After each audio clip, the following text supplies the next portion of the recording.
యొప్పాను వెళ్ళి ఇమ్మాన్యుయల్ అతన్ని అంతకుముందే అరెస్ట్ చేసి 6 నెలలు జైల్లో పెట్టారు. జైల్లో నుంచి 1 నెల క్రితమే బయటకు వచ్చాడు. బయటకు వస్తే అతనితో మాట్లాడి అన్న ప్రార్థన చేయండి అన్న, చర్చి మూసేశారు, చర్చి జరగకుండా. చర్చి కట్టుకున్నాడు, ఇక్కడి నుంచి డబ్బులు పట్టుకెళ్ళో ఏమో కానీ. అంటే చర్చి అంటే మనలాగా బిల్డింగు, క్రాసు, పైన అద్దాలు, ఇంత పెద్ద సోఫిస్టికేటెడ్గా ఏముండదు. ముందు వంట రూమ్ ఉంటుంది, చర్చిలాగా కనపడకూడదు. ముందు గది ఉంటుంది, ఆ గది లోపలికి వెళ్తే ఆ 2 బెడ్రూమ్ కూడా దాటి వెళ్తే లోపలికి వెళ్ళాక ఒక హాల్ ఉంటుంది, అక్కడ ఆరాధిస్తారు, చిన్న హాలు. అక్కడ అతన్ని బలపరిచి ప్రార్థన చేసి ఏదో మాకు చేయగలిగింది చేసి వచ్చాం. అక్కడి నుంచి మళ్ళీ అలహాబాద్లో ప్రవీణ్ అనే ఒక బ్రదర్ ఉద్యోగం చేస్తూ సేవ చేస్తున్నాడు అలహాబాద్లో. వాళ్ళ కుటుంబాన్ని ధైర్యపరిచి, అక్కడ నుంచి రామ్లాల్ గారిని ధైర్యపరిచి, అక్కడ నుంచి అయోధ్య వెళ్ళాం. అయోధ్యలో ఈ గుంటూరు జిల్లా అతనే, గుంటూరులో చైతన్య స్కూల్లో టీచర్గా పనిచేసాయంట 9 సంవత్సరాలు, సైలస్ అని. ఆయన టీచర్గా పనిచేసినప్పుడు దేవుడు అద్భుతంగా పిలుచుకున్నాడంట, దేవుడు నా సేవ చేయమని. ఎక్కడ సేవ చేయాలి ప్రభు అని స్కూల్ మానేసి ఇక్కడ అక్కడ చేస్తూ ఉంటే దేవుడు మాట్లాడంట, ఎవరికి తెలియని యేసు ప్రభు అంటే ఎవరు తెలియని ప్రాంతం ఉంది, ఆ ప్రాంతానికి వెళ్ళి సేవ చేయంటే ట్రైన్ ఎక్కి నేరుగా పోయి అయోధ్య దిగాడు. ఆడ దిగాలనిపించిందంటే ఆడ దిగాడు, ట్రైన్లు మారి పోతే ఆ జిల్లాలోనే చర్చిలు లేవు. రాహుల్ గాంధీ నియోజకవర్గం అమేధి, అయోధ్య కాదు అమేధి, అయోధ్య కూడా వెళ్ళాడు అతను. అమేధికి వెళ్ళి మొత్తం మీద హిందీ ముక్క రాదు, 6 నెలల్లో హిందీ నేర్చుకొని అక్కడే ఒక చిన్న గది తీసుకొని అక్కడ ఇల్లు అద్దెకి ఇవ్వాలంటే ఏం ఉద్యోగం చేస్తున్నామో చెప్పాలి. మిషనరీగా వచ్చామంటే ఇల్లు అద్దెకి ఇవ్వరు, ముందు లోపలేపిస్తారు. కాబట్టి సోషల్ వర్కర్ని అని చెప్పి, సోషల్ వర్కర్ అంటే ఏంటి అని వాళ్ళు అడిగితే స్పష్టంగా మందు తాగే వాళ్ళని, గుట్కా మింగే వాళ్ళని, అక్కడ పాన్ పరాగు గుట్కా ఎక్కువ తింటారు, ఎక్కువ తాగుతారు, అటువంటి వాళ్ళకి కౌన్సిలింగ్ ఇచ్చి వాళ్ళను సక్రమైనటువంటి జీవితంలోకి తీసుకురావడం కొరకు నేను సోషల్ వర్కర్గా వచ్చానని చెప్పి ఇల్లు అద్దెకి తీసుకొని అక్కడ హిందీ భాష నేర్చుకుని ఒక సైకిల్, సెకండ్ హ్యాండ్ సైకిల్ కొనుక్కొని 3 సంవత్సరాల నుంచి 4 సంవత్సరాలు ప్రయాసపడితే 2 దొరికారంట. యేసు అంటే ఎవరో తెలిసిన వాళ్ళు పంజాబ్లో విన్నారంట, వాళ్ళు పని చేయడానికి వెళ్ళినప్పుడు. మిగతా వాళ్ళందరూ యేసు అంటే కోన్హై అంటున్నారు, యేసు మసీ అంటే. ఆ 2 పట్టుకొని ఇంకొక 6 సంవత్సరాలు పనిచేసేసరికి ఇప్పుడు 30 మంది యేసుప్రభుని నమ్ముకున్నారు. Praise the lord.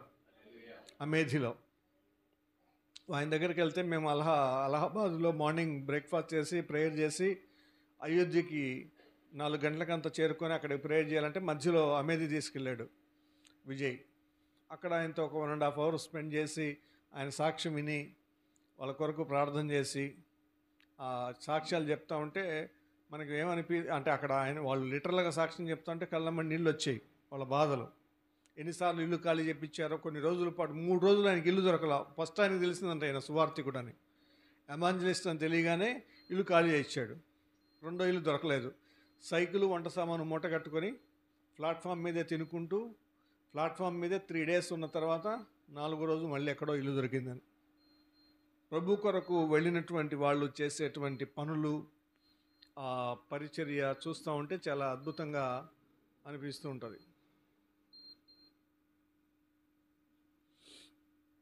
కాబట్టి ధైర్యం తెచ్చుకోవాలి. అంటే మనకు అర్థం కాని విషయము లేదా అర్థమైన విషయం 2 ఏంటంటే, ఎందుకొరకు వీళ్ళంత ప్రయాసపడుతున్నారు. గుంటూరుకు ఒక ఆయన వస్తారు, ప్రధాన్ గారు అని, డేవిడ్ బాబు గారి ఇంట్లో కూడా ఉన్నారు అప్పుడప్పుడు. ఒరిస్సాలో మేము 2013 నుంచి ఒరిస్సా వెళ్తున్నాం ఆయన దగ్గరికి. వచ్చాయితులని వాళ్ళ మధ్యలో సేవ చేస్తాడు ఆయన. బ్రాహ్మణుల కుటుంబంలోంచి యేసుప్రభు నమ్ముకున్నాడు. అటువంటి ఆయన యేసుప్రభు నమ్ముకుంటే వాళ్ళ కుటుంబం వదిలేసింది, బస్టాండ్లో బతికాడు. మొత్తం మీద ప్రభులోకి వచ్చిన తర్వాత ఒక కుటుంబం ఎవరో ఆదరించి వాళ్ళు ఈయనకి చదువు చెప్పించారు, ఉద్యోగం వచ్చింది, వివాహమైంది. ఆ తర్వాత దేవుడు సేవకు పిలుచుకోవడంతో ఉద్యోగాలను స్టేట్ గవర్నమెంట్ ఉద్యోగాలను వదిలిపెట్టి సేవలోకి వచ్చారు. సేవలోకి వచ్చి వచ్చాయితులని అతి తక్కువ జాతి ఒరిస్సాలో వాళ్ళ దగ్గరికి రమ్మన్నాడు దేవుడు. వాళ్ళ దగ్గరికి వెళ్తే వాళ్ళకి వాయు వరుసలు ఉండవు. వివాహాలు ఎంతమందినైనా చేసుకుంటారు, అంటే చేసుకోవడమే ఉండదు, ఊరికి జీవిస్తుంటారు, కలిసి పిల్లలు పుడుతుంటారు, మళ్ళీ వాళ్ళ పిల్లల్ని కూడా వీళ్ళే చేసుకుంటారు ఒక్కోసారి. అంత తక్కువ ఏమంటారంటే మోరల్స్ ఉండవు, నైతిక విలువలు అనేవి ఉండవు. అట్లాంటి జాతి మధ్యలో దేవుని సేవ మొదలుపెట్టాడు. వాళ్ళు అప్పటికి మేము 2013లో వెళ్ళే టైంకి 50,000 మంది విశ్వాసులు ఉన్నారు యేసుప్రభు నమ్మిన వాళ్ళు ఆ జాతిలో, ఈయన ద్వారా. ఎందుకంటే అప్పటికే 8 మంది చనిపోయిన వాళ్ళు తిరిగి లేచారు ఆయన పరిచర్యలో. ఆ గ్రామాలు ఒక్కో అద్భుతం జరిగినప్పుడంతా ఒక్కో గ్రామం యేసుప్రభుని, ఒక మండలం అంతా యేసుప్రభు నమ్ముకున్నారు. అంగులని ఒక జిల్లా అంతా ఈయన ఇన్ఫ్లుయెన్స్ చేయగలడు అంత. ఇప్పుడు 150,000 మంది యేసుప్రభు నమ్మున్నారు. హల్లెలూయా. ఈ మధ్య కరోనా తర్వాత నేను వెళ్ళలేదు, మాకు ఒక టీం ఉంది, ఇమ్రీనా అని, ఇంకోటి మిషన్ టీం అని మేము పేరు పెట్టుకొని వెళ్తూ ఉంటాం. ఇండిపెండెంట్ పాస్టర్స్మే అందరం కలిసి ఒక ప్రార్థన చేసుకొని ఒక ప్రాంతానికి వెళ్ళి ఆ ప్రాంతానికి వెళ్ళి పరిచయం చేస్తుంటాం. ఒరిస్సాకి వెళ్ళేటప్పుడు అక్కడ కూడా బీజు జనతా దళం ఉంది కదా, వాళ్ళు రానిచ్చేవాళ్ళు కాదు. అప్పుడు మేము అక్కడ ఒక క్రిస్టియన్ అడిషనల్ డీజీపీ ఉండేవాడు. ఆయన హెల్ప్తో ఆయన చిన్నగా మాకు ప్రొటెక్షన్ ఇచ్చేవాడు. వెళ్తే పాస్టర్స్ మీటింగ్ పెట్టేవాళ్ళం. విశ్వాసుల దగ్గరికి వెళ్ళి గ్రామాల్లోకి వెళ్ళి సువార్త చెప్తే మొదట గ్రామస్తులు రానివ్వరు, కొడతారు. రెండవది పోలీసు వాళ్ళు అరెస్ట్ చేసి జైల్లో వేస్తారు. కాబట్టి ఆ గ్రామాల్లో కొద్దిగా అప్పటికే యేసుప్రభుని నమ్ముకున్న వాళ్ళని కొంతమందిని తీసుకొని కొద్దిగా 4-5 చదివిన వాళ్ళని, 10వ తరగతిలోపు చదివి అంతకంటే ఎక్కువ చదవరు ఎవరు, వాళ్ళని తీసుకొచ్చి వాళ్ళకే 4 days to 6 days ఒక 40 మందిని 50 మందిని టౌన్లో ఉన్న మేమే ఒకటి షెల్టర్ వేసాం, షెడ్ వేసాం అక్కడ. ఆ దాంట్లో పిలిచి వాళ్ళకి భోజనం పెట్టి, వాళ్ళకి ఆ 5-6 రోజులు పని లేకపోతే ఎంత డబ్బు అయితే జీతం వస్తుందో అంతా ఒక్కోసారి వాళ్ళకి ఇచ్చి వాళ్ళని కూర్చోబెట్టి దేవుని యొక్క వాక్యం చెప్పి, వాక్యం ఎలాగో చెప్పాలో నేర్పించి, నేనైతే అపోస్తల కార్యం 28 అధ్యాయాలు వాళ్ళకి చెప్పాను. ఒక 4 రోజుల్లో రోజు కొన్ని అధ్యాయాలు వరుసగా. అంటే అపోస్తల కార్యం అర్థమవుతుందంటే కొత్త నిబంధన అంతా అర్థమవుతుంది. అట్లా మోసెస్ గారిని ఒక ఆయన ఉండేవాడు మా టీంలో. ఆయన మేము కొంతమంది వాక్య పరిచయం చేస్తూ వాళ్ళని బలపరుస్తూ, మాకు ట్రాన్స్లేటర్స్ ఉండేవాళ్ళు. మేము తెలుగులో చెప్పినా ఇంగ్లీష్లో చెప్పినా ఒరియాలో చెప్పేటువంటి ట్రాన్స్లేటర్స్ ఉన్నారు. సో వాళ్ళు కలిసి దేవుని పరిచయంలో. సో అలా ఈ మధ్యప్రదేశ్కి వెళ్ళాం. మధ్యప్రదేశ్లో 12 సంవత్సరాల నుంచి ఒక చర్చి మూసి దాన్ని పశువుల కొట్టంగా చేసాడు ఒక రౌడీ. ఆ 12 సంవత్సరాల క్రితం ఒక లాయర్, హైకోర్టు లాయర్ దేవుడు సేవకు పిలిచి ఉత్తరభారతదేశం వెళ్ళమంటే మధ్యప్రదేశ్ వెళ్ళి ఆ చర్చికి పాస్టర్గా వేశారు వాళ్ళు. కానీ అక్కడికి వెళ్తేనేమో పశువులు కట్టేశారు, వెళ్తేనేమో ఈయన కొడుతున్నారు. ఈయన దాన్ని హైకోర్టులో కేసు వేసాడు, లాయర్ కాబట్టి, హైకోర్టు లాయరే కాబట్టి. 3 సార్లు జడ్జిమెంట్ వచ్చింది ఖాళీ చేయమని. పోలీసు వాళ్ళు కదా ఇంప్లిమెంట్ చేయాల్సింది, ఇంప్లిమెంట్ చేయట్లేదు. మేము మా ప్రయత్నం వెళ్ళి ఆయన్ను ఏదో ఎలా పరిచయం అయ్యాడు, ఎవరి ద్వారానో, తెలుగు వాళ్ళ ద్వారానే. జాన్ శంకర్రావు గారని మధ్యప్రదేశ్లో పనిచేస్తున్నాడు భోపాల్లో, ఆయన కుమారుడు డానియల్. వాళ్ళు సేవకు సమర్పించుకొని నార్త్ ఇండియాలోనే సేవ చేయాలని వెళ్ళారు. మన వాళ్ళు ఉన్నారు అక్కడక్కడ, రిషికేశ్లో ఉన్నారు, డెహ్రాడూన్లో ఉన్నారు, హిమాచల్లో ఉన్నారు, అట్లా రకరకాల ప్రాంతాల్లో వెళ్ళి సేవ చేస్తున్నటువంటి వాళ్ళు ఉన్నారు, ప్రాణాలకు తెగించి. వెళ్ళేటప్పుడు వాళ్ళది ఈ జాన్ శంకర్రావు గారిదంటే ఒకటే శబ్దం, మేము చనిపోతే మా బాడీస్ని కూడా మళ్ళీ ఆంధ్ర తీసుకురాకూడదు, అక్కడే పాతి పెట్టాలి అని వాళ్ళందరితో చెప్పి అక్కడే సేవ చేస్తున్నారు. ఆయన భార్య చనిపోయింది కోవిడ్లో, ఆయన భార్యని అక్కడ ఇండోర్లో పాతి పెట్టారు. వాళ్ళది ఇక్కడే కృష్ణా జిల్లా, అయితే కర్నూలు జిల్లా ఎమ్మిగనూరులో సేవ చేస్తూ ఉన్నారు వాళ్ళ నాన్నగారు. వాళ్ళు తెలుగు వాళ్ళు అలా ఉన్నారు. ఇండోర్ కూడా వెళ్ళాం. మొత్తం మీద అక్కడ ఆ పశువులు కట్టేసినటువంటి దాని చుట్టూ తిరిగి మందిరం చుట్టూ ప్రార్థన చేద్దామని వెళ్తే నేను భయపడుతున్నాడు, వెళ్ళొద్దండి మిమ్మల్ని కూడా కొడతారని. కానీ మేము 2 కార్లలో వెళ్ళి ఆయన కూడా ఎక్కించుకొని ఒక 3 రౌండ్స్ వేసి, దిగితే ఇబ్బంది అంటారని దిగకుండా 3 రౌండ్లు వేసి ప్రార్థన చేసి వచ్చాం. అన్ని కఠినమైన పరిస్థితులు ఉన్నాయి, మనం హ్యాపీగా ఉన్నాం. దీనికి గల కారణం ఏంటో మనకి తెలియాలి. అంటే అటువంటి పరిస్థితుల మధ్యలో మనం తెలిసి తెలియకుండా కూడా ప్రార్థన చేయకుండా ఉంటే మనం తప్పు చేసిన వాళ్ళం అవుతాం, పాపం చేసిన వాళ్ళం అవుతాం. కాబట్టి మిషనరీ స్టోరీస్ని ఎక్కువ చదవాలి. మీకు ఎఫ్ఎంపిబి గురించి బాగా తెలుస్తుంటుంది. చాలా మిషనరీ సంస్థ తెలియకపోయినా ఎఫ్ఎంపిబి వాళ్ళు ప్రతి నెల ఒక మ్యాగజైన్ రిలీజ్ చేస్తారు, మిత్రుల సమాచారం అని. తెలుస్తుందా మీకు? ఎంతమంది చదువుతున్న మ్యాగజైన్? దాంట్లో ప్రైజింగ్ పాయింట్స్ ఉంటాయి, ప్రేయర్ పాయింట్స్ ఉంటాయి, వాళ్ళ సాక్ష్యాలు ఉంటాయి. కొన్ని 1050 మంది మిషనరీస్ పనిచేస్తున్నారు నార్త్ ఇండియాలో ఎఫ్ఎంపిబి వాళ్ళు. సో అటువంటి ఫ్రంట్ లైన్లో నిలబడి పనిచేసేటువంటి వాళ్ళ అవసరాల కొరకు మనం ప్రార్థించాలి. వీలైనంత వరకు ఎక్కువ మన మనీ కూడా, నేను చాలా సంవత్సరాల క్రితం ఇక్కడ చుట్టుపక్కల గ్రామాల కొరకు ఎక్కువ ఖర్చు పెడుతుండేవాడిని. కొన్ని సంవత్సరాల నుంచి ఆపేశాను. ఆ తర్వాత నా సంఘములో మాకు అంటే 50% దేవునికి వరకు ఖర్చు పెట్టాలి, 50% మాకు ఖర్చు అయినా కూడా అనుకొని మేము ఒక మాట అనుకున్నాం. అప్పటి నుంచి అప్పుడప్పుడు బయటికి వెళ్ళినప్పుడంతా ఆ డబ్బు అటువైపు ఖర్చు పెట్టడానికి ఉపయోగపడుతూ ఉంటుంది, కష్టపడుతూ ఉంటాం. సో అది మన అంత మాత్రమే కాదు, ప్రార్థన చేయాలి. అంత మాత్రమే కాదు, వీలైతే వెళ్ళి పరిచర్య చేయాలి. వీలు కాకపోతే కనీసం మన ఏదో ఒకటి మన వైపు నుంచి ఆ పరిచర్య కొరకు వెళుతూ ఉండగలగాలి. ఆ పని చేయాలి. మన సంఘంలో ఏది చేయాలో అది చేస్తూనే, మన చేయవలసినటువంటి పనులు చేస్తూనే, మన యొక్క రిప్రజెంటేషను మనం ఇవ్వాల్సిందో సంఘానికి ఏమైతే కమిట్మెంట్స్ ఉన్నాయో అవి చేస్తూనే, సంఘం వెలుపుట సార్వత్రిక సంఘం కొరకు పనిచేసేటువంటి వారంగా ఉండాలి. క్రైస్తవులు కేవలం ఎంతసేపున్న ఈ మౌనమైనటువంటి ప్రేక్షకుల్లాగా ఉండకూడదు. ఆమేన్, హల్లెలూయా. సరే, ఇక్కడ ఒక మాట, ఇక్కడ ఒక చిన్న అంశంలోకి వెళదాం. మనం ఈ మిషనరీస్ గురించి మాట్లాడుకుంటున్నాం కదా. ఈ మొట్టమొదట క్రైస్తవులు అని ఎవరు అనబడ్డారు? Very good. అంత్యోక్యలోని విశ్వాసులు, శిష్యులు యాక్చువల్గా అయితే అక్కడ ఉన్నమాట. వాళ్ళకి ఎవరు పెట్టారు ఆ పేరు?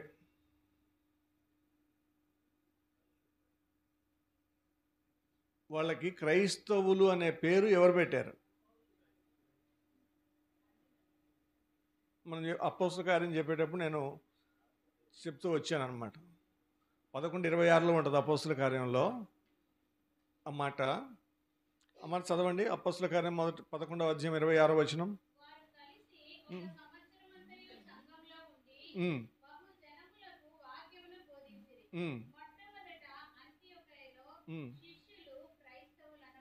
మొట్టమొదట అంతియోక్యలో శిష్యులు అదే అని ఎలా అనబడ్డారు? ఎవరు పెట్టారు పేరు?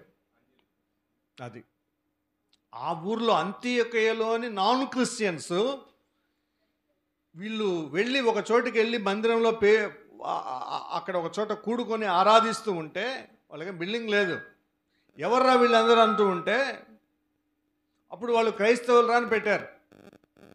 క్రైస్తవులు అనే పేరు ఎలా వచ్చిందనేది మనకు తెలిసి ఉండాలి. అలా వచ్చింది. క్రైస్తవుడు అనే పేరు బైబిల్ ఎన్ని చోట్ల ఉంది? 3 చోట్ల ఉంటుంది. బైబిల్లో క్రైస్తవుడు అనే పేరు 3 చోట్ల ఉంటుంది. అపోస్తల కార్యం 11:26 ఒకటి, 26, 28 ఒకటి, 1 పేతురు 4:12 ఒకటి. 4:12 అమ్మా 16 1 పేతురు 4:16. ఈ 3 చోట్ల క్రైస్తవుడు అనే పేరు ఉంటుంది. అగ్రిప్ప రాజు దగ్గర అగ్రిప్ప అంటాడు పౌలుతో, నన్ను అంత సులభముగా క్రైస్తవునిగా చేయజుస్తున్నావే అంటాడు. ఒకసారేమో ఎవడైనా క్రైస్తవుడైనందుకు ఆ పేరును బట్టి బాధ అనుభవింపగా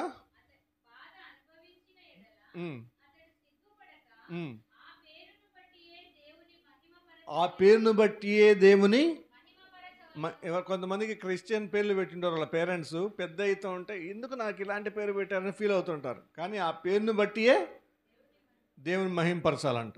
మనకు ఆ పేరు పెట్టుకొని పేరు చెప్పాలి. నేను నా పేరు వీరాంజనేయులని ఒకప్పుడు అయినప్పటికీ నేను పాలనే చెప్తుంటాను అందరికీ. కొన్ని చోట్లకి వెళ్ళినప్పుడు పాలు వీరాంజనేయులని కావాల్సిగా చెప్తా. ఎందుకంటే వాళ్ళు ఇట్లా ఎగదిగ చూస్తారు. ఒకసారి ఇప్పుడు బ్యాంక్ వెళ్తాను, పేరు చెప్పినా అడిగినా బుక్ ఇచ్చినా ఒకసారి నాకు పేరు బుక్లోకి చూసి నా ముఖం కలిసి చూస్తారు. ఒకసారి జనరల్ ఫిజిషియన్ ఫిట్నెస్ సర్టిఫికేట్ ఇవ్వాలి, నాకు ఒక సర్జరీ జరుగుతూ ఉంది కంటికి. ఆయన ఇంత బొడుగు బొట్టు పెట్టున్నాడు, చాలా రకాల చేతులకు ఏవో కట్టున్నాడు. నా పేరు చూడగానే are you first Paul are you Veeranjaneyulu first, what is first అన్నాడు. విచ్ ఈజ్ ఫస్ట్ అన్నాడు. అంటే నేను మొదట వీరాంజనేయులు సార్, తర్వాత పాలన అయ్యాను అని నా సాక్ష్యం 3 నిమిషాలు చెప్పేశాను ఆయనకి. ఒకసారి ఒక ఎమ్మెల్యేని కలవడానికి వెళ్తే పాలాంజనేయులు అని రాసి పంపించాను స్లిప్పు. అంటే ఆయన పోతానే పాలాంజనేయులేందా 2 కలిసి ఉన్నాయి, ఏదో ఒకటి చెప్పకూడదు అన్నాడు. ఎందుకయ్యానో చెప్పాను. అందరూ ఉన్నారు ఇంపార్టెంట్ లీడర్స్, నాకు చాలా సంతోషం. కావాల్సి ఎందుకు చెప్తానంటే అందుకే చెప్పేది పాల్ వీరాంజనేయులు అని. ఎందుకంటే ప్రశ్న ఉదయిస్తుంది, ఏంటి పేరు కలిసి ఉంది అని అన్నప్పుడు ఇది వస్తుంది.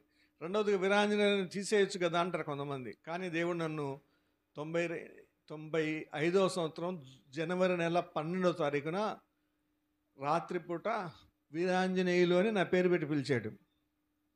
కాబట్టి ఆ పేరు తీసేయాలి, అది అన్యుడి పేరైనప్పటికీ దేవుడు పిలిచాడు కాబట్టి తీసేయాల్సినటువంటి అవసరం లేదనిపించింది.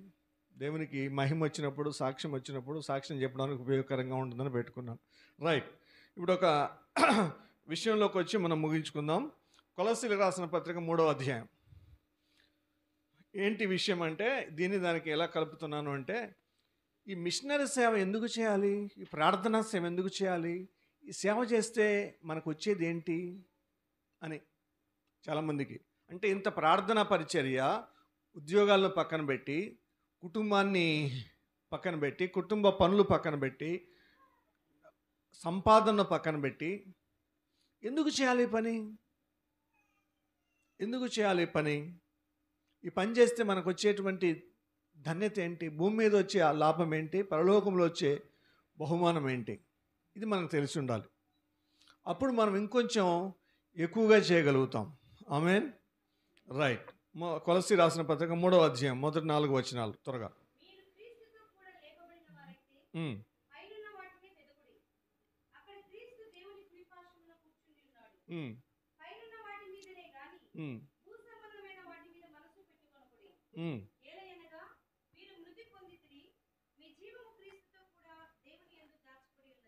ఆమేన్. Praise the lord. ఏం చేయాలంటే క్రైస్తవులు ఎప్పుడు కూడా భూమి మీద బ్రతుకుతూ పరలోకం వైపు కనుదృష్టి పెట్టాలి. ఆమేన్. ఎందుకంటే మనం భూమి మీద జీవించేది 80 సంవత్సరాలు 90 సంవత్సరాలు మ్యాక్సిమం. కానీ పరలోకంలో ఎన్ని సంవత్సరాలు జీవిస్తాం? యుగ యుగాలు, యుగ యుగాలు.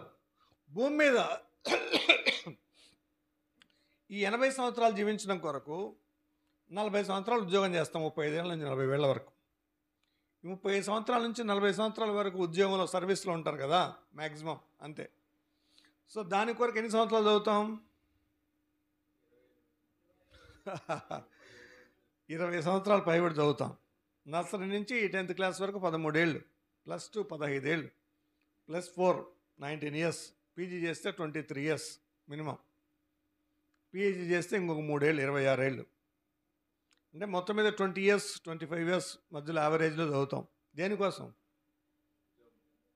భూమి మీద 35 ఇయర్స్ లేదంటే మిగతా ఒక 60 ఏళ్ళు జీవించడం కొరకు 20 ఏళ్ళు చదువుతారు సింపుల్గా అనుకుంటే.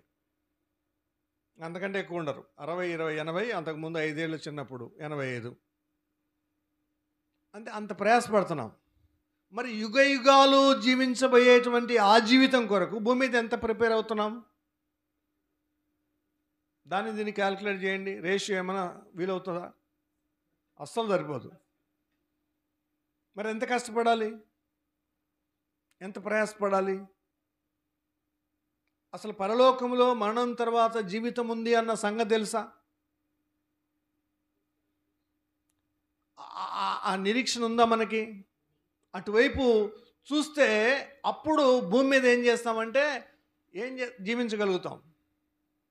ఇప్పుడు మేము జార్ఖండ్ వెళ్తున్నాం 25వ తేదీ బయలుదేరి, అప్పుడే బ్యాగులు దించి సర్దుతూ ఉన్నారు. అంటే అంత ప్రిపేర్డ్గా ఉంటారు. చాలాసార్లు నేను ఫారిన్ కంట్రీస్కి వెళ్తూ ఉంటాను అప్పుడప్పుడు. ఈ మధ్య వెళ్ళట్లేదు, కానీ ఒక 10 దేశాలు 12 దేశాలు తిరిగి వచ్చాం. వెళ్ళినప్పుడు ఎంత ముందు ప్రిపేర్ అవుతాం ఆ దేశం యొక్క. నేను జార్ఖండ్ గురించినటువంటి వెదరు 25వ తేదీ ఎలా ఉంటుంది, 25 నుంచి 30 మధ్యలో 2 నెలల క్రితం చూసా గూగుల్లో సెర్చ్ చేసి. బిట్వీన్ 19 to 27లో ఉంటుంది.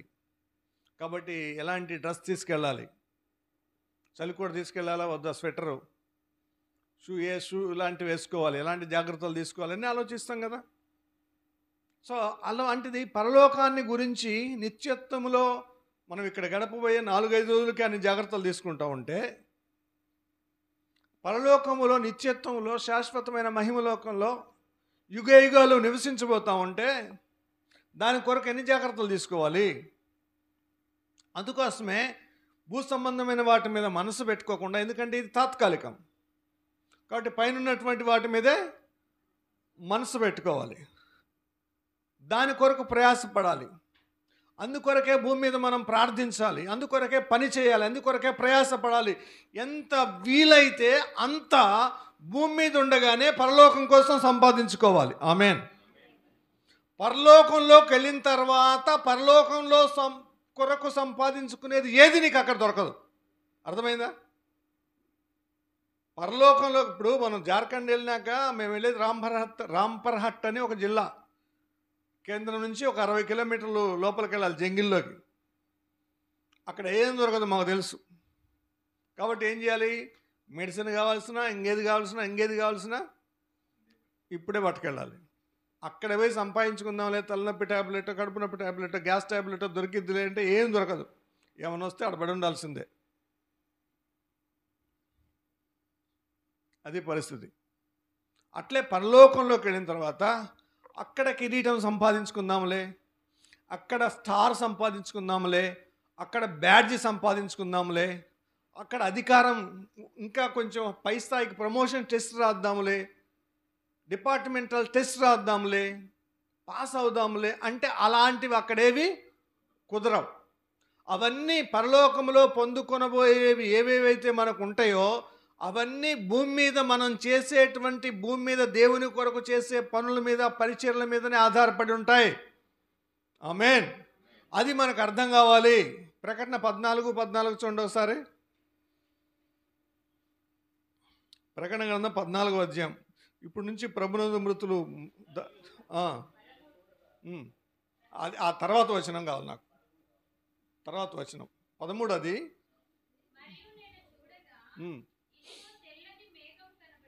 పరిశుద్ధుల క్రియలు ఆ మాట ఎన్న వచనం అది? 13 చివర్లో. వారి క్రియలు ఏం పోవును, ఏం పోతాయి? వారి క్రియలు వారి వెంట పోవును. ఏం క్రియలు? యేసు ప్రభు కొరకు చేసిన క్రియలు. అది అర్థం కావాలి. భూమి మీద మన కొరకు మనం చేసిన క్రియలు కాదు, మన సొంత పరపతి కోసమో మన సొంత డాంబికం కోసమో చేసిన పనులు కాదు, మన కుటుంబం కోసం చేసిన పనులు కాదు, మన ఉద్యోగం చేసిన పనులు. ఇవన్నీ పరలోకం వరకు రానే రావు. యేసు ప్రభు కొరకు ఏమైతే నీవు నేను ప్రయాసపడి ఉంటామో, కన్నీళ్లు కార్చుంటామో, చెమట ఓడ్చుంటామో, అవమానం పడుంటామో, త్యాగం చేసుంటామో, హింస పొంది ఉంటామో, దానికి తగిన ఫలము పరలోకంలో పొందుకుంటాం. ఆమేన్. అది చేసి ఉండాలి భూమి మీద దేవుని కొరకు. అది కదా మనకు కావాల్సింది. అవి క్రియలు అంటున్నాడు ఇక్కడ. ప్రభు కొరకు చేసిన క్రియలు. యేసు ప్రభు అంటారు, భూమి మీద ఉన్నప్పుడు మీరు గిన్నెడు మంచినీళ్ళు నా పేరట ఇస్తే చాలు, పరలోకమందు మీరు ఫలము పొందుకుంటారు అంటాడు. ఆ పరలోకములో పొందుకొనబోయేటువంటి ఫలం మీద మన దృష్టి ఉండాలి. దాని కొరకు పనిచేయాలి. చూడండి, మొదటి కొరింథీ పత్రిక 9వ అధ్యాయం 24వ వచనం. మొదటి కొరింథీ పత్రిక 9వ అధ్యాయం 24వ వచనం.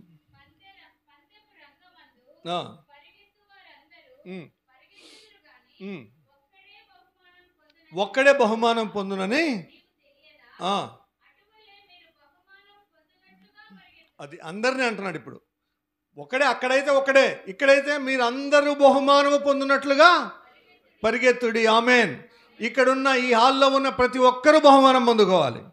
మామూలుగా స్పోర్ట్స్కి వచ్చిన వాళ్ళకైతే ఒకరికి ఇద్దరికి వస్తుంది. ఇంతమంది వచ్చారనుకోండి, ఫస్ట్ ప్రైజ్ ఏంటి, సెకండ్ ప్రైజ్ ఏంటి. కానీ ఇక్కడ అలా కాదు. ఇక్కడికి వచ్చిన ప్రతి ఒక్కరూ బహుమానం పొందుకోవాలి. ఏంది, మీ జాబు సెలవు పెట్టినందువల్ల మీకు బహుమానం. మీ కుటుంబంతో మీరు గడపకుండా దేవుని కొరకు గడుపుతున్నందుకు బహుమానం. కన్నీళ్లతో ప్రార్థన చేస్తున్నందుకు బహుమానం.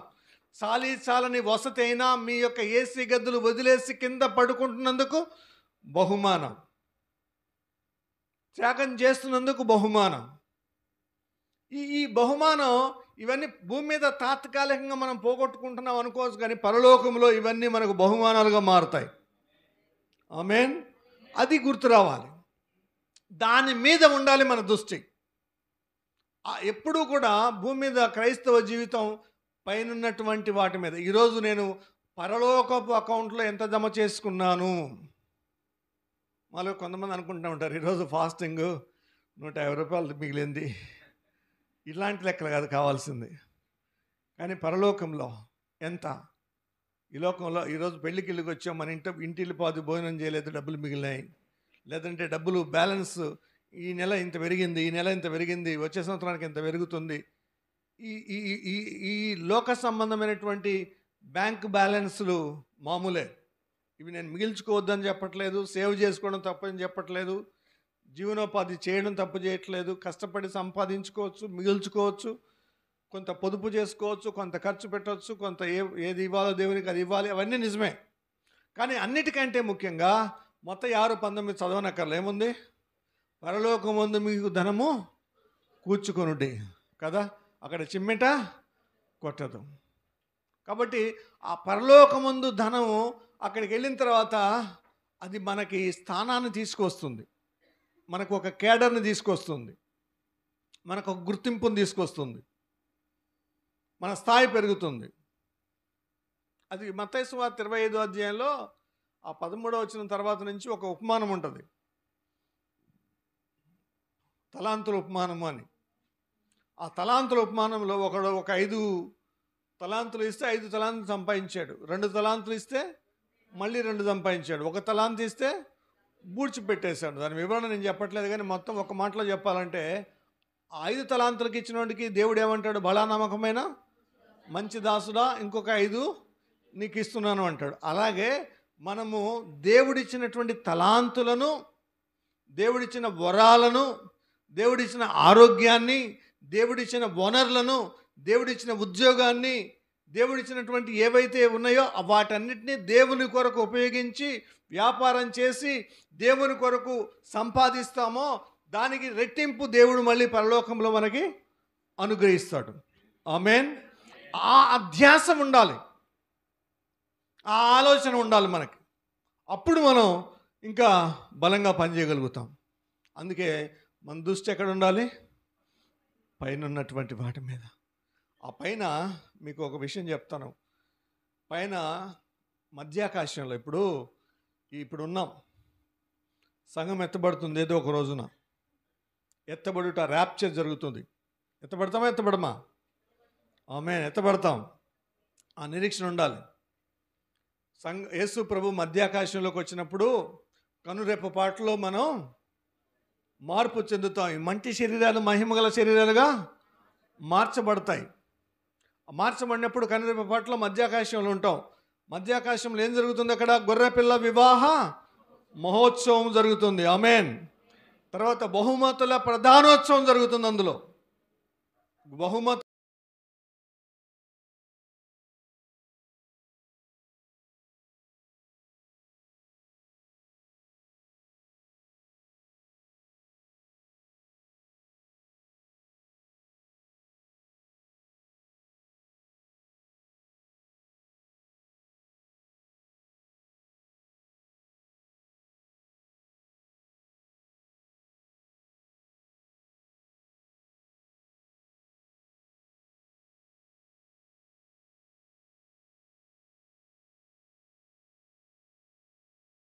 పెడుతుంటారు కదా, ఆల్రెడీ మోడల్స్ వచ్చినాయి.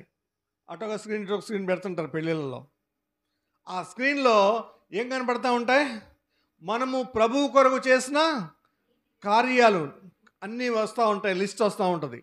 మన వల్ల ఎంతమంది రక్షించబడ్డారో, రక్షించబడ్డ వాళ్ళందరూ లేచి నిలబడి చప్పట్లు కొడుతూ ఉంటారు. వాళ్ళకు తగినటువంటి బహుమానం అవన్నీ వస్తూ ఉంటే, ఆ బహుమతి పొందుకునేటప్పుడు యేసు ప్రభువారు స్వయంగా సింహాసనం మీద నుండి లేచి నిలబడి, బహుశా మనకు అక్కడ శాలువ కప్పాల్సిన అవసరం లేదు, మనకు మహిమగల శరీరమే, కానీ మన తల మీద ముళ్ళ కిరీటం కాదు, మహిమగల కిరీటం పెడుతూ ఉంటాడు. ఆ కిరీటం పెట్టేటప్పుడు ఆ కిరీటములో పొదగబడినటువంటి రత్నాలు ఉంటాయి చూస్తారా, అవి మన క్యాడర్ని తెలియజేస్తాయి. మన స్టార్స్ని బట్టి మన క్యాడర్, అసిస్టెంట్ సబ్ ఇన్స్పెక్టరా, ఎస్ఐయా, సిఐయా, డీజీపీనా, డిఎస్పీనా ఏదో వస్తాయి కదా, పోలీసులో క్యాడర్స్ ఉంటాయి. అలా ఆ క్యాడర్ పెట్టి మనకి ఇస్తూ ఉంటే అప్పుడు ఎంత అద్భుతమైనటువంటి సంతోషం ఉంటుంది. దాని మీద ఉండాలి మన దృష్టి. ఆమేన్. దాని మీద ఉన్నప్పుడు ఇప్పటి కాలం మీరు పరలోకంలో పొందబోయేటువంటి మహిమ ఎదుట ఇప్పటి కాలపు శ్రమలు ఎన్నదగినవి కావు. ఆమేన్. రోమా 8:18 ఉంటుంది అన్నమాట. రోమా 8:18 ఆ మాట ఉంటుంది. చదువుతారు ఎవరైనా? రోమా 8:18. మన ఎడల ప్రత్యక్షము కాబోవు మహిమ ఎదుట ఇప్పటి కాలపు శ్రమలు ఎన్నదగినవి కావని ఎంచుచున్నాను. ఇప్పుడు దెబ్బలు తిన్నా పర్లేదు, జైలుకి వెళ్ళినా పర్లేదు, కొన్ని రోజులు అన్నం లేకపోయినా పర్లేదు, కొన్నిసార్లు అవమానపడినా పర్లేదు, తిట్లు తిన్నా పర్లేదు, కానీ అక్కడ మధ్యాకాశంలో ఆ బంగారు స్టేజ్ మీద దేవుడు ఆ మకుటం కలిగినటువంటి మహిమగల కిరీటాన్ని ధరింపచేయడం అనేటువంటి అనుభవం ఉంటే చాలు. ఆ కిరీటాన్ని పెట్టుకుంటే 1000 సంవత్సరాలు మనం ఆయనతో పాటు ఏళ్తాం. నిత్యత్వంలో కొత్త ఆకాశంలో క్రొత్త భూమితో మళ్ళీ నూతన యెరూషలేములో ఆయనతో పాటు పరిపాలిస్తాం.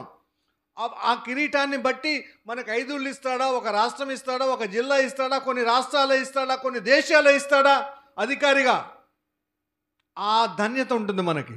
ఆమేన్.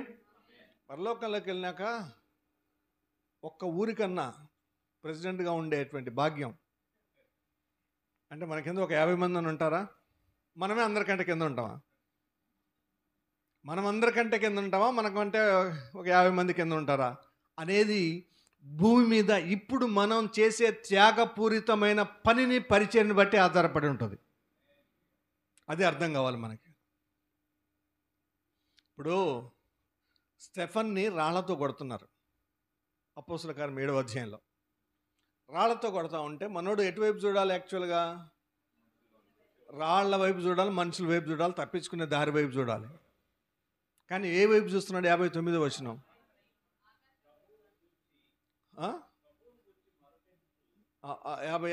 పైకి చూసి అక్కడ చూడండి, అన్న వచనం అది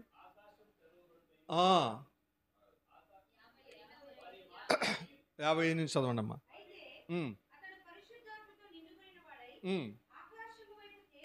ప్రైజ్ ది లార్డ్. ఎటువైపు? మనుషుల వైపు కాదు, ఆకాశం వైపు తేరి చూసి, అంటే దేవుని వైపు చూస్తున్నాడు. చూచి ఏం చూస్తున్నాడు? దేవుని మహిమను. ఆమేన్. అది కదా పరలోకం వైపు చూడడం అంటే. ఇప్పుడు మనం ఈ 2 రోజులు దేవుని మహిమను చూడడానికి వచ్చాం. ఆమేన్. ఈ భూ సంబంధమైనవన్నీ పక్కన పెట్టి కనీసం ఇది 3 నెలలకు ఒకసారైనా జరగాలి. మీరు సంవత్సరానికి ఒకసారి పెడతారు నాకు తెలుసు, కానీ 3 నెలలకు ఒకసారైనా ఇలాంటి రిఫ్రెష్మెంట్ జరగాలి ఆత్మలకి. అప్పుడు కానీ మనం ఆత్మలో బలంగా ఉండగలుగుతాం. దానికి ఎన్ని పోరాటాలో, ఎంత బడ్జెట్టో, ఎంత క్యాలిక్యులేషన్సో కదా.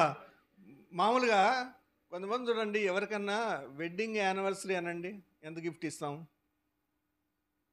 బర్త్డే అనండి ఎంత గిఫ్ట్ ఇస్తాం, పెళ్ళి అనుకోండి గిఫ్ట్ ఇస్తాం వేరే వాళ్ళ కోసం.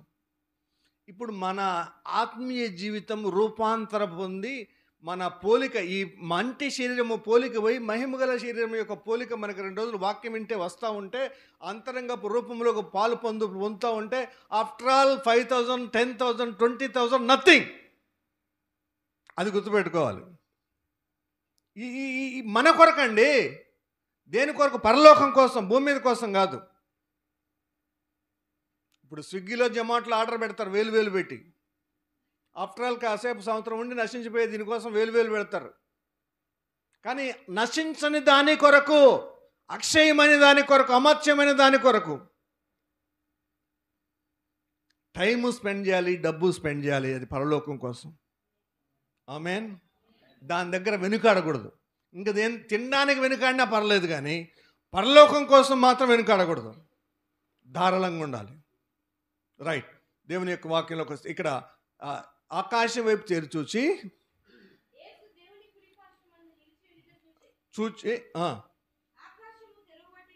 ఆకాశము తెరువబట్టయు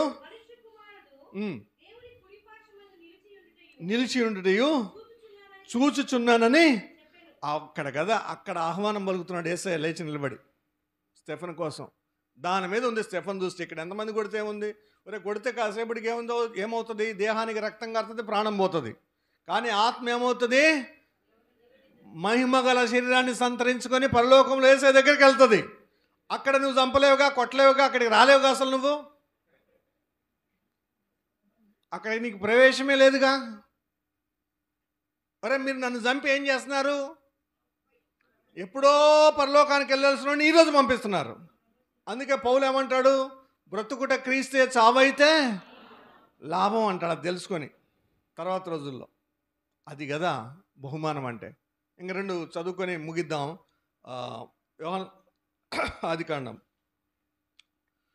ఆదికాండంగా హెబ్రీలు రాసిన పత్రిక 11వ అధ్యాయం. హెబ్రీలు రాసిన పత్రిక 11వ అధ్యాయం. సాక్షి సమూహం కదా 11వ అధ్యాయంలో ఎన్నో వచనం? 13వ వచనం అమ్మా.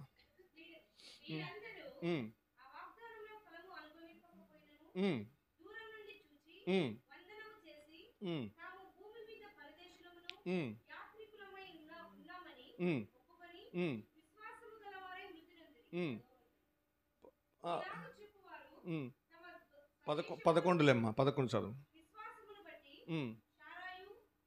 శారా రాదు, 10ఏనా? చదువు. అది దేవునికి శిల్పియు పునాదులు గల ఆ పట్టణం కొరకు అబ్రాహాము ఎదురు చూస్తాడంట. సంతానం కోసమని మనం చెప్తూ ఉంటాం. సంతానం కోసం కొంత వాస్తవమైనప్పటికీ నిజానికి దేని వైపు చూస్తున్నాడు? పునాదులు గల ఆ పట్టణము కొరకు, నూతన యెరూషలేము కొరకు. అది అబ్రాహాము చూపు. దేవుడు అబ్రాహామును పిలిచింది దేనికోసం? కనానికి రమ్మంటాడు. కనాన్లో అవి పాలు తేనెలు ప్రవహించే దేశం అంటారు.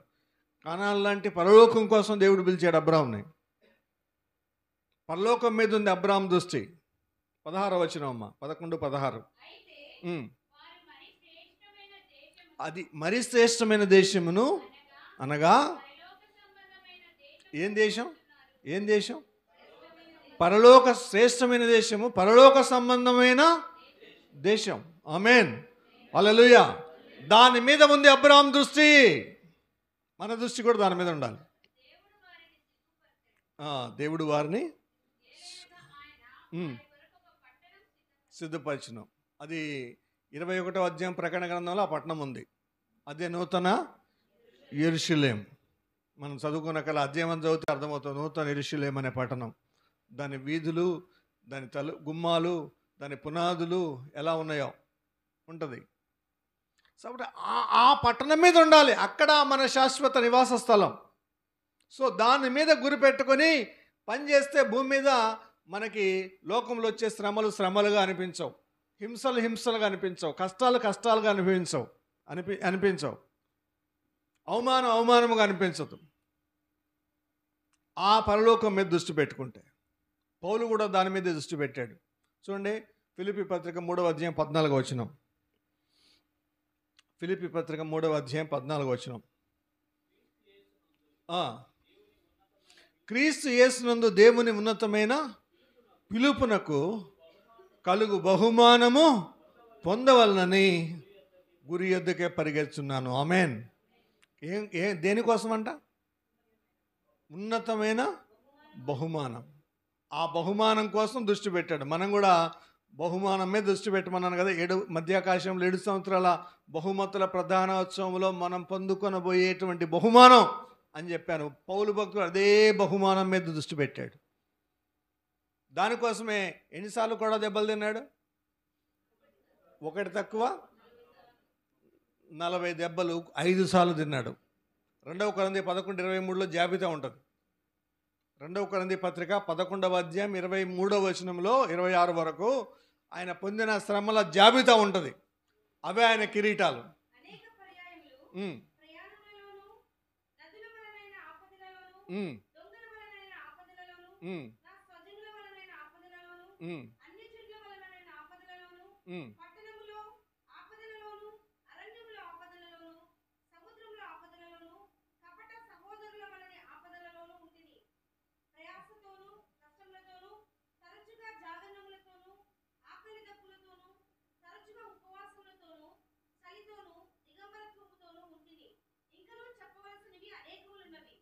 స్టార్టింగ్ అమ్మ 23.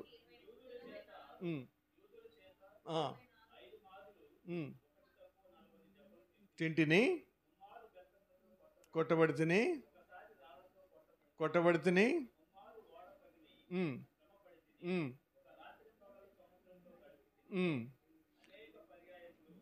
చాలు. అవన్నీ చదివారు సిస్టర్, 1 చదివారు. చూస్తే ఇవన్నీ ఎవరి యొక్క కిరీటాలకి బహుమానాలకు దారితీస్తాయి? పౌలు యొక్క డిగ్రీలు. ఇప్పుడు ఇవన్నీ గమలీయేలు పాదాల యొక్క దగ్గర చదివినటువంటి డిగ్రీలు కాదు, పరలోకంలో బహుమానం తీసుకొచ్చేది. ఏవైతే యేసు ప్రభు కొరకు ప్రయాసపడ్డావో దానికి సంబంధించిన డిగ్రీలు ఇవన్నీ. నువ్వు ఇక్కడ పిహెచ్డి చేసిన బంగారు గోల్డ్ మెడల్ సంపాదించుకున్నా పరలోకంలో ఏం రాదు. నీ ఉద్యోగంలో పని చేయొద్దని నేను చెప్పను, కష్టపడొద్దని చెప్పను. నువ్వు 12 గంటల బదులు కొంతమంది 24 గంటలు కష్టపడతారు. మీ వాళ్ళు ఉన్నారు టీసీలో, ₹1,00,000 రాయమంటే 3 రాస్తాడు ఒక్కొక్కడు. చాలా కష్టపడతారు. ఏం పరలోకంలో రాదు, ఇక్కడే మహా అంటే ఒక బ్యాట్ చేస్తారు.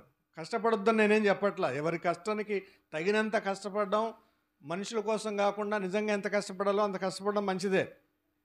అయితే పరలోకం మీద కూడా దృష్టి పెట్టుకుని కొంత ప్రయాస దేవుని కొరకు శాశ్వత లోకములో సంపాదించుకొని మనం వెంట వచ్చేదాని కొరకు ప్రయాసపడాలి అంటున్నాను. దాని కొరకు పౌలు ప్రయాసపడ్డాడు. ఆ జాబితా మనకు తెలిసి ఉండాలి. 3వది ముగిద్దాం, ఇది ఆఖరిది. హెబ్రీ పత్రిక 11వ అధ్యాయం 24వ వచనం. హెబ్రీ రాసిన పత్రిక 11వ అధ్యాయం 24వ వచనం. మోషే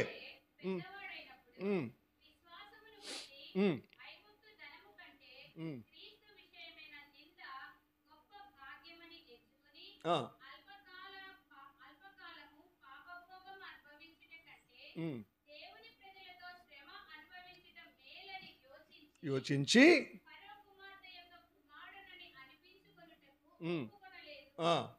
ఏలయనగా, ఇది ఇంపార్టెంట్, 26 కదా ఇది. ఏలయనగా ప్రతిఫలముగా కలగబోవు. ఆమేన్. ఇది ఇంపార్టెంట్, అది అండర్లైన్ చేసుకోవాలి. ఏలయనగా ప్రతిఫలముగా కలగబోవు. ఇక్కడ ప్రమోషన్ కంటే, ఇక్కడ గోల్డ్ రింగ్ కంటే, ఇక్కడ గోల్డ్ శతకం కంటే, అధికారుల యొక్క మెప్పు కంటే పరలోకములో బహుమానం పొందుకొనుట మేలు. ఫరో కుమార్తె యొక్క కుమారుడు అనిపించుకొనుట కంటే, ఐగుప్తు యొక్క రాజు అనిపించుకుంటే, వైభవము, డబ్బు, సుఖ సంతోషాలు, భోగాల కంటే, ఫరో రాజు అయితే 40 ఏళ్ల పాటు మళ్ళీ ఆయనే ఉంటాడు. అంత ప్రపంచాన్నే పరిపాలించే ఐగుప్తు రాజ్యం ఆ రోజుల్లో. అది ప్రపంచ అధినేత అయిపోతాడు. ఇంకా అతనికి తిరుగులేదు. అంత అధికారం ఉంది, అంత డబ్బు వస్తుంది, అంత ఐశ్వర్యం వస్తుంది, అన్ని సుఖభోగాలు వస్తాయి. అయితే ఏం పోగొట్టుకుంటాడు? పరలోకం పోగొట్టుకుంటాడు. 40 సంవత్సరాల అధికార వైభవం కావాలా, యుగాయుగాలు ఉండే పరలోకం కావాలా? ఈ రెండు ఏం కావాలని మోషే పరీక్షించుకున్నప్పుడు, నాకు ఈ 40 సంవత్సరాల వైభోగాలు వద్దు, తుచ్చమైనవి అని పక్కన పెట్టి దేవుని ప్రజలతో నింద అనుభవించడం ఎంచుకొని ఏం చేశాడు? మిద్యాన అరణ్యానికి వెళ్ళి గొర్రెలు కాచుకున్నాడు. 40 సంవత్సరాల రాజ్య కుటుంబంలో సకల విద్యలు అనుభవించినటువంటి వాడు మిద్యాన్ అరణ్యంలో గొర్రెలు కాసుకోవడానిక అవన్నీ ఉపయోగపడేది, అయినా పర్లేదు అనుకున్నాడు. అయితే తీసుకువచ్చి మళ్ళీ దేవుడు అక్కడ పెట్టాడు. ఏం చేయాలో అది చేయించుకున్నాడు. కానీ మోషే యొక్క దృష్టి ఏంది అంటే, ఏలయనగా ప్రతిఫలముగా కలగబోవు ఆ బహుమానం. ఎక్కడ దృష్టి? బీమా సీట్ మీద ఉంది, పొందుకొనబోయే కిరీటం మీద ఉంది, పొందబోయే మహిమ శరీరం మీద ఉంది. చూడు, విశ్వాసమును బట్టి అతడు అదృశ్యుడైన వాడిని చూసినట్లు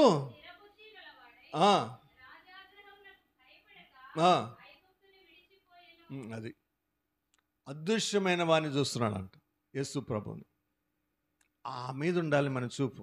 దానికోసం భూమి మీద పనిచేయాలి, దానికోసం ప్రార్థించాలి, దానికోసం కన్నీళ్లు కార్చాలి, దానికోసం త్యాగం చేయాలి, దానికోసం అవమానపడినా పర్లేదు, తిట్లు తిన్నా పర్లేదు, హింసించబడినా పర్లేదు, కొద్ది రోజులు భోజనం లేకపోయినా పర్లేదు, సరైన సుఖాలు లేకపోయినా పర్లేదు, ఇవన్నీ విడిచిపెట్టినా పర్లేదు. ఇవన్నీ తాత్కాలికమే. పరలోకంలో నిత్యత్వంలో యుగయుగాలు ఉన్నతమైన వాటిని మనం పొందుకోబోతున్నాం. అటువంటి శ్రేష్టమైనటువంటి వాటిని దేవుడు మనకు ఇవ్వబోతున్నాడు. ఆమేన్. దేవుడు ఈ మాటలన్నీ మనందరి వినికిడిలో ఆశీర్వదించును గాక. God bless you. Praise the lord.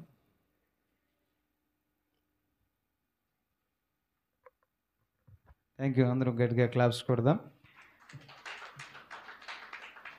విన్న వాక్యం నిమిత్తం మన మధ్యలో ఉన్న పాస్టర్ గారు శారమ్ గారు ప్రార్థన చేస్తుండగా ఆ ప్రార్థనలో ఏకీభవిద్దాం. ఉన్న వాక్యం మనలో ఫలించులాగిన పాస్టర్ గారు ప్రార్థన చేస్తారు. అందరూ చక్కగా విన్నారు కదా. మరి మీరు ఎంత బహుమానము, ఎంత ఆస్తి అక్కడ సంపాదించుకున్నారో లేదో. నిజమే, ఒక ఆయన అన్నారు, నేను ఇక్కడ ఊడిగం చేస్తున్నాం అన్నారు.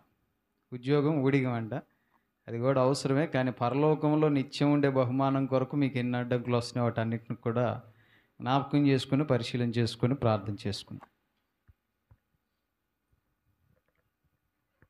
ప్రార్థన చేసుకుందాం. మహాగణుడా, మహోన్నతుడా, పరిశుద్ధుడా, నిత్య నివాసివైన ప్రభువా, సకల యుగములకు మహారాజు అయిన దేవా, నిన్న నేడు నిరంతరము ఏకరీతిగా ఉన్న తండ్రి, మీకు స్తోత్రాలు చెల్లించుకుంటున్నాం నాయన. అయ్యా, ఇంతవరకు మీ రెక్కల చాటును భద్రపరిచి నాయన శ్రేష్టమైన మీ మాటలు వినుటకు వినగలి చెవిని, గ్రహించే మనసు, లోబడే హృదయాన్ని మీరు ఇచ్చినందుకై మీకు వందనాలు. మీ చిత్తమును బట్టి, దినము జరిగించిన పరిచర్యను బట్టి నాయన, వాక్య పరిచర్యను బట్టి మీకు స్తోత్రాలు చెల్లించుకుంటున్నాం. అయ్యా, ఇదిగో తండ్రి, మీ మాటలు నాయన పుటం వేయబడి ఉన్నావు ప్రభువా. అవి మా హృదయంలో నాయన నిజముగా అయ్యా ఇదిగో ఫలభరితంగా నాయన మీ ఎదుట మేము నాయన రూపాంతరం చెందుటకు కావలసిన విశ్వాసం మాలో అనుగ్రహింప చేయుటకు నాయన మీరు చూపిన కృప అంతటిని బట్టి వందనాలు. అయ్యా, మీరు చేసిన మేలును బట్టి స్తుతి చెల్లించుకుంటున్నాం. చేరి వచ్చిన ప్రియ కుటుంబాలన్నింటిని బట్టి మీకు వందనాలు. అయ్యా, మీ చిత్తమును బట్టి నాయన అయ్యా, మీరు ఇంతవరకు ప్రభువా ఈ 2 రోజుల పరిచర్యలో మీరు మహిమ పొందుతూ ఉన్నందుకై వందనాలు. మమ్మల్ని సరిదిద్దుతూ ఉన్నందుకై మీకు స్తుతి చెల్లిస్తున్నాం. మేము ఎక్కడ బలహీనమో మీరు తేటపరుస్తూ ఉన్నందుకై మీకు వందనాలు. అయ్యా, మీ వాక్య వెలుగులో మమ్మల్ని మేము పరీక్షించుకునే వారంగా ఉండగలిగినట్లు బలపరుచుతూ ఉన్నందుకై మీకు వందనాలు. మా హృదయ అంతరంగంలో మీరు సత్యమును కోరుకునే చూచే దేవుడు గనుక నాయన, ప్రతి వాని హృదయమును ఎరిగిన దేవుడు గనుక నాయన. అయ్యా, ఇంతవరకు ప్రభా అయ్యా, మీరు మా ఎడల చూపిన కనికరమును బట్టి మీకే వందనా స్తోత్రాలు చెల్లించుకుంటూ ముందున్న సమయం కొరకు కూడా సిద్ధపరచండి, మీ కృప చూపించండి. అన్ని విషయాల్లో మీరు మహిమ పొందుమని యేసుక్రీస్తు వారి జీవం కలిగిన నామం పేరిట స్తుతి చెల్లించి ప్రార్థించి వేడుకుంటున్నాం తండ్రి. ఆమేన్. Thank you. ఆశీర్వాదం తీసుకుందాం. మన మధ్యలో ఉన్న పాస్టర్ పాల్ గారు ఆశీర్వాదిస్తుండగా ఎక్కిపిద్దాం. పరమ తండ్రి అయిన దేవుని ప్రేమయు, ప్రియకుమారుడు రక్షకుడైన యేసు ప్రభు వారి దివ్యమైన కృపయు, పరిశుద్ధాత్మ దేవుని యొక్క నేను సహవాసం ఆదరణ కూడి వచ్చిన మనందరికీ, పరిశుద్ధులందరికీ ప్రభు రాకడ పర్యంతము సదా తోడై ఉండును గాక. ఆమేన్. God bless you.